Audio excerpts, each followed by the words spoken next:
এই সেই মাহাবুর কাকা যিনি কচুমাখা বানিয়ে নেট দুনিয়া উত্তাল করে ফেলেছিল এবং ভাইরাল হয়ে গিয়েছে।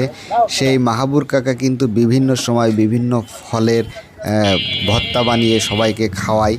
তো আজকে সেই মাহাবুর কাকা আনারস মাখিয়ে সবাইকে খাওয়াবে। আর সেই আনারসের স্বাদ কেমন হবে সেটি আমরা অবশ্যই আপনাদেরকে জানাবো। তবে তিনি তিনটিভাবে আনারস মাখায়, টক, ঝাল এবং মিষ্টি। তো আপনারা কন্টিনিউ দেখতে থাকুন আজকের আনারস মাখানোটা কেমন হবে এবং এর স্বাদটি কেমন হবে এবং কিভাবে এটি তৈরি করে।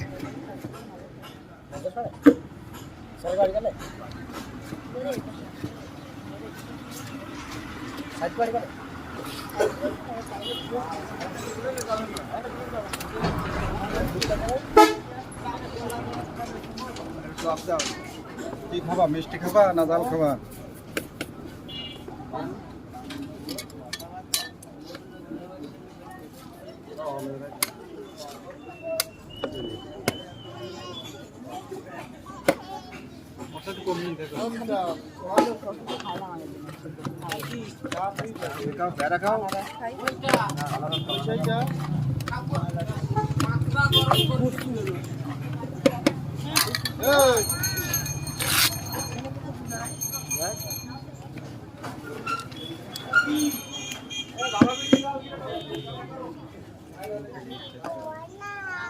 কি করছিস?